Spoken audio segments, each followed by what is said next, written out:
بسم اللہ الرحمن الرحیم۔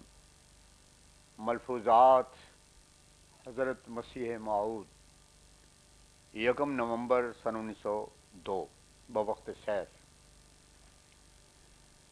حضرت اقدس حسب دستور سیر کے لیے نکلے۔ تمام راہ مولوی فتح دین صاحب حضرت اقدس کے مخاطب رہے۔ حضرت اقدس بار بار ان کے ذہن نشین یہ امر کراتے رہے کہ مباحثات میں ہمیشہ دیگر طریق استدلال چھوڑ کر اس طریق کو اختیار کرنا چاہیے کہ قرآن شریف مقدم ہے اور احادیث ظن کے مرتبے پر ہے۔ قرآن شریف سے جو امر ثابت ہو اس کو کوئی حدیث خواہ 50 کروڑ ہوں ہرگز رد نہیں کر سکتی۔ اس گفتگو میں میاں فتح دین صاحب بھی بعض اوقات احادیث سے اپنے استنباط جو کہ انہوں نے اپنی منظوم کتاب میں درج کیے ہیں مفصل حضرت اقدس کو سناتے رہے، اور حضرت اقدس مختلف طور پر ان کو سمجھاتے رہے۔ چنانچہ فرمایا، ان لوگوں سے پوچھنا چاہیے کہ تم خود قائل ہو کہ صاحب کتاب قرآن شریف ہے۔ احادیث 150 برس بعد جمع ہوئیں، پھر ان میں باہم تناقض ہے۔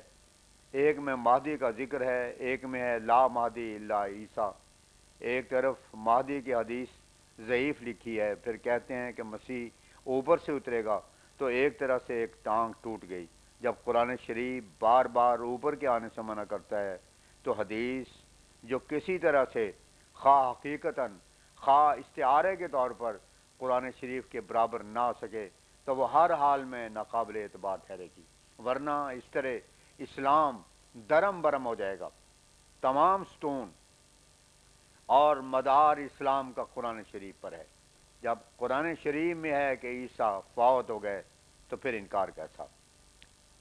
فلما توفیتنی المائدہ آیت 118 کی نسبت حضور مولوی فتح دین صاحب کو سمجھاتے رہے، پھر احادیث کے بیان کی طرف رجوع کر کے ارشاد فرمایا، اگر ان کا حدیث پر اس قدر اعتبار ہے تو رفع یدین کی جو احادیث آئی ہیں اس پر کیوں نہیں عمل کرتے؟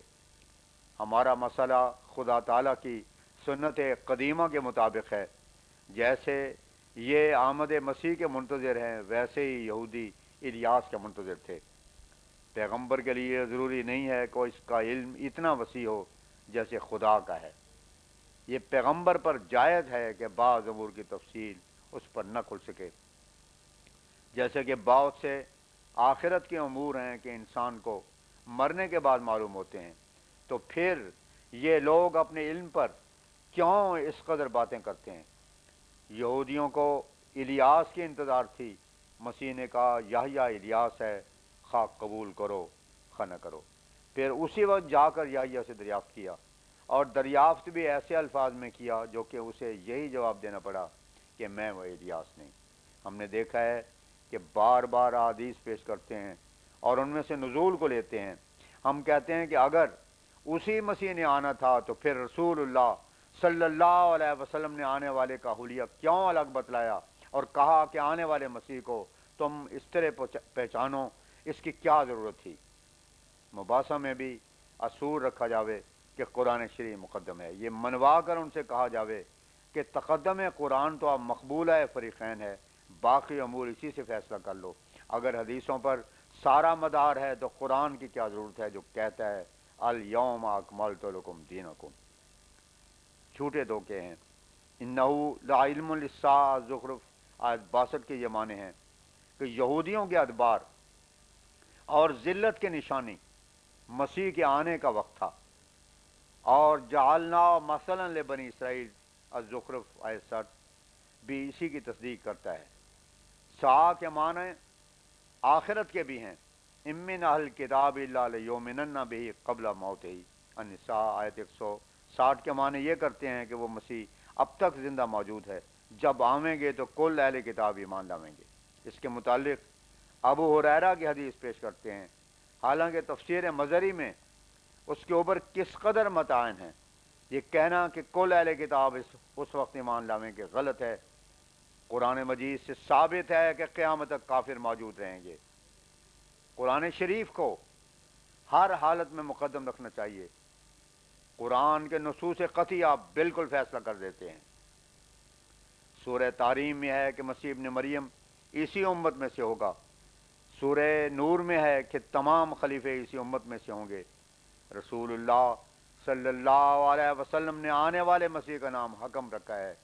یہ اس طرف اشارہ ہے کہ بہت فرقے ہوں گے، جس سے ثابت ہوتا ہے کہ غلطیاں کثرت سے ہوں گی۔ فرمایا قرآن مجید میں نزول کے معنی مختلف مقامات پر مختلف ہیں۔ اگر اعتراض ہو کہ پھر نزول کا لفظ استعمال ہی کیوں ہوا، کوئی اور لفظ حدیث میں کیوں نہ آیا، تو جواب یہ ہے کہ مسلم کی ایک حدیث میں مبعوث کا لفظ بھی آیا ہے۔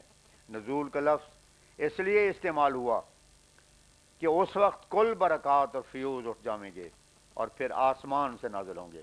قرآن شریف میں خدا حضرت صلی اللہ علیہ وسلم کے بارے میں ہے کہ ہم نے آپ کو آسمان سے نازل کیا، اور آسمان ہی سے پانی بھی اترتا ہے۔ اگر آسمان سے بارش نہ ہو تو کنویں بھی پانی نہیں دیتے۔ لمبے قحطوں میں اکثر ایسا ہوتا ہے۔ کیا حضرت صلی اللہ علیہ وسلم کی ان لوگوں کو وصیت تھی کہ میرے بعد بخاری کو ماننا، بلکہ حضرت صلی اللہ علیہ وسلم کی وصیت تو یہ تھی کہ کتاب اللہ کافی ہے۔ ہم قرآن کے بارے میں پوچھے جائیں گے، نہ کہ زید اور بکر کے جمع کردہ سرمایہ کے بارے میں۔ یہ سوال ہم سے نہ ہوگا کہ تم سیاستہ وغیرہ پر ایمان کیوں نہ لائے، پوچھا تو یہ جائے گا کہ قرآن پر ایمان کیوں نہ لائے۔ فرمایا بحث کے قواعد ہمیشہ یاد رکھو۔ اول قواعد مرتب ہوں، پھر سوال مرتب ہوں، کتاب اللہ کا مقدم رکھا جائے، احادیث ان کے اقرار کے بموجب خود ظنیات ہیں، یعنی صدق اور کذب کا ان میں احتمال ہے۔ اس کے یہ معنی ہیں کہ ممکن ہے کہ سچ ہو اور ممکن ہے کہ جھوٹ ہو، لیکن قرآن شریف ایسے احتمالات سے پاک ہے۔ حضرت صلی اللہ علیہ وسلم کی زندگی قرآن شریف تک ہی ہے، پھر آپ فوت ہو گئے۔ اگر یہ حدیث صحیح ہوتی اور مدار ان پر ہوتا تو حضرت صلی اللہ علیہ وسلم فرما جاتے کہ میں نے حدیث جمع نہیں کی، فلاں فلاں آوے گا تو جمع کرے گا، تم ان کو ماننا۔ پس اول قرآن کو مقدم کیا جاوے، اس کے بعد سنت یہ ہے کہ قرآن شریف میں جو احکام آئے حضرت صلی اللہ علیہ وسلم نے ان کو خود کر کے دکھلا دیا۔ جیسے نماز پڑھ کر بتا دی کہ صبح کی یوں ہوتی ہے اور شام کی یوں۔ جیسے جیسے حضرت صلی اللہ علیہ وسلم نے قرآن شریف سے استنباط کیے، ویسے ویسے آپ بتلاتے رہے، اور جو آپ کے اقوال تھے ان کا نام حدیث ہے۔ ایک سنت یہ بھی تھی کہ آپ فوت ہو گئے۔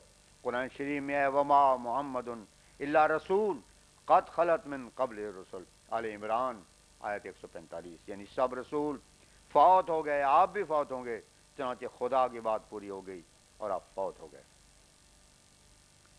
فرمایا اپنی سنت سے ثابت کر دیا کہ باقی نبی فوت ہو گئے۔ ہمارے ہاتھ میں تو ایک نظیر ہے۔ اگر یہ پوچھیں کہ جو تعویل نزول مسیح کی تم پیش کرتے ہو کسی نے آگے بھی کی ہے، تو ہم جواب دیتے ہیں کہ جس کے بارے میں تم کو مصیبت پڑی ہے، یعنی مسیح کے، اس نے خود یہ تعویل کی ہے، اس کو بھی اس وقت مصیبت پڑی تھی، تو ہماری جماعت میں داخل ہو کر آخر اس کی رہائی ہوئی۔ نظیر بھی کوئی شے ہوتی ہے، خدا تعالیٰ بھی اپنی سنت بطور نظیر کے پیش کیا کرتا ہے۔ اگر حضرت صلی اللہ علیہ وسلم دوبارہ آ جاتے تو کوئی عرض نہ تھا۔ آپ نے کوئی خدائی کا دعویٰ تو نہیں کیا، نہ آپ خدا بنائے گئے، مگر خدا نے مسیح کے منہ سے نکلوا کر اقرار کروا لیا کہ دوبارہ آنے کے یہ معنی ہوتے ہیں کوئی بادشاہ وہ طریق اختیار نہیں کرتا جس سے اس کی بادشاہی میں خلل آوے۔ پھر خدا کیوں ایسا طریق اختیار کرے جس سے اس کی خدائی میں بٹا لگے؟ ہمارا آنا اللہ تعالیٰ کے سنت صحیحہ کے موافق ہے اور اس کے نظیر موجود ہے۔ یہودی الیاس کے آنے کے منتظر تھے، مگر جب انہوں نے مسیح کے سامنے یہ سوال کیا کہ ایلیا کہاں ہے، تو اس نے اس کا آنا بروزی رنگ ہی میں بتایا، اور یوحنا کی نسبت کہا کہ آنے والا ایلیا یہی ہے، چاہو تو قبول کرو۔ یہودیوں نے اس کو تسلیم نہ کیا کیونکہ ان کے ہاں پہلے کوئی نظیر نہ تھی۔ اب یہ فیصلہ تو خود مسیح ہی کا کیا ہوا ہے، جس کے لیے اب یہ اس قدر ٹکریں مارتے ہیں۔ اسلام آباد مولوی فتح الدین صاحب نے عرض کیا کہ ہم لوگ بڑے خطا کار ہیں، کئی فاسد خیال آتے رہتے ہیں اور تعاون کا زور ہو رہا ہے۔ اس پر حضرت اقدس نے ارشاد فرمایا، میں یقیناً جانتا ہوں کہ جس کو دل سے خدا تعالیٰ سے تعلق ہے اسے وہ رسوائی کی موت نہیں دیتا۔ ایک بزرگ کا قصہ کتب میں لکھا ہے کہ ان کی بڑی دعا تھی کہ وہ طوس کے مقام میں فوت ہوں۔ ایک کشف میں انہوں نے دیکھا کہ میں طوس میں ہی مروں گا۔ پھر وہ کسی دوسرے مقام میں سخت بیمار ہوئے اور زندگی کی کوئی امید نہ رہی، تو اپنے شاگردوں کو وصیت کی کہ اگر میں مر گیا تو مجھے یہودیوں کے قبرستان میں دفن کرنا۔ انہوں نے وجہ پوچھی تو بتلایا کہ میری بڑی دعا تھی کہ میں طوس میں مروں، مگر اب پتہ لگتا ہے کہ وہ قبول نہیں ہوئی، اس لیے میں مسلمانوں کو دھوکہ نہیں دینا چاہتا۔ اس کے بعد وہ رفتہ رفتہ اچھے ہو گئے اور پھر طوس گئے، وہاں بیمار ہو کر مرے اور وہیں دفن ہوئے۔ اس لیے مومن بننا چاہیے۔ مومن ہو تو خدا رسوائی کی موت نہیں دیتا اور دل کے خیالات پر مواخذہ نہیں ہوتا جب تک کہ انسان عزم نہ کر لے۔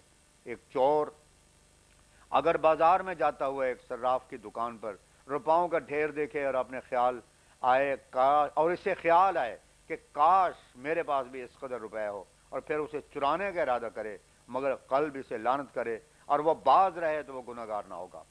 اور اگر پختہ ارادہ کر لے کہ اگر موقع ملا تو ضرور چرا لوں گا تو گناہگار ہوگا۔ آدم کے قصے میں بھی خدا تعالیٰ فرماتا ہے وَلَمْ نَجِدْ لَهُ عَزْمًا، طٰہٰ آیت 116، یعنی ہم نے اس کی عظیمت نہیں پائی۔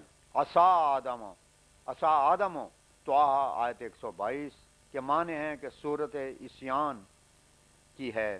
مثلا آقا ایک غلام کو کہے کہ فلاں رستے جا کر فلاں کام کرو، وہ اگر اجتہاد کرے اور دوسرے راہ سے آ جائے تو عصیان تو ضرور ہے مگر وہ نافرمان نہ ہوگا، صرف اجتہادی غلطی ہوگی جس پر مواخذہ نہیں ہے۔ پھر کسی نے خرگوش کے حلال ہونے پر حضرت اقدس سے پوچھا تو حضور نے فرمایا اصل شے میں حلت ہے، حرمت جب تک نص قطعی سے ثابت نہ ہو تب تک نہیں ہوتی۔ فرمایا حدیث کے متعلق ہمارا مذہب ہے کہ ادنا سے ادنا بھی ہو تو اس پر عمل کر لیا جاوے جب تک وہ مخالف قرآن نہ ہو۔ پھر سنت کا ذکر کرتے ہوئے فرمایا امام اعظم علیہ رحمہ نے رفع یدین پر کیوں عمل کیا؟ کیا اس وقت حدیث کے راوی نہ تھے؟ راوی تو تھے مگر چونکہ یہ سنت اس وقت ان کو نظر نہ آئی اس لیے انہوں نے عمل نہیں کیا۔ مولویوں کی بدقسمتی ہے کہ یہود و نصارہ محرف و مبدل تورات کو لیے پھرتے ہیں اور یہ بجائے قرآن کے حدیثوں کو لیے پھرتے ہیں۔ نماز جنازہ کا ذکر ہونے پر حضرت اقدس نے فرمایا رسول اللہ صلی اللہ علیہ وسلم نے ایک منافق کو کرتا دیا اور اس کے جنازے کی نماز پڑھی، ممکن ہے اس نے غرغرہ کے وقت توبہ کر لی ہو۔ مومن کا کام ہے کہ حسن ظن رکھے، اسی لیے نماز جنازے کا جواز رکھا ہے کہ ہر ایک ہی پڑھ لی جائے۔ ہاں اگر کوئی سخت معاند ہو یا فساد کا اندیشہ ہو تو پھر نہ پڑھنی چاہیے۔ ہماری جماعت کے سر پر فرضیت نہیں ہے بطور احسان کے ہماری جماعت دوسرے غیر جماعت کا جنازہ پڑھ سکتی ہے۔ وصلی علیہم ان الصلاۃ کا سکن لہم، التوبہ آیت 104۔ اس میں صلاۃ سے مراد جنازے کی نماز ہے، اور سکن لہم دلالت کرتا ہے کہ حضرت صلی اللہ علیہ وسلم کی دعا گناہگار کو سکینت اور ٹھنڈک بخشتی ہے۔ کہ فرمایا فلما توفیتنی سے دو فائدے ہماری جماعت کو اٹھانے چاہیے۔ ایک تو یہ کہ حضرت عیسیٰ علیہ السلام اس میں کہتے ہیں کہ میری وفات کے بعد میری امت بگڑی ہے جس کی مجھ کو خبر نہیں ہے۔ پس اگر عیسیٰ علیہ السلام ابھی تک فوت نہیں ہوئے تو پھر یہ بھی مان لینا چاہیے کہ ابھی تک عیسائی صراط مستقیم پر ہیں اور بالحاظ دین کے ان میں کوئی فساد نہیں۔ دوسری بات یہ کہ اگر اس آیت کے اطلاق ان پر ان کے دوبارہ آنے کے بعد ہے تو اس صورت میں مسیح علیہ السلام نعوذ باللہ بہت کذاب ٹھہرتے ہیں کہ باوجود اس کے کہ وہ دوبارہ دنیا میں آ کر 40 سال رہے اور اپنی قوم کے بد اعتقادی کی حالت دے کر انہوں نے اس کی اصلاح کی اور صلیب کو توڑا اور خنزیروں کو قتل کیا، اور پھر باوجود کامل علم کے خدا تعالیٰ کے سامنے جھوٹ بولتے ہیں کہ مجھ کو خبر نہیں ہے۔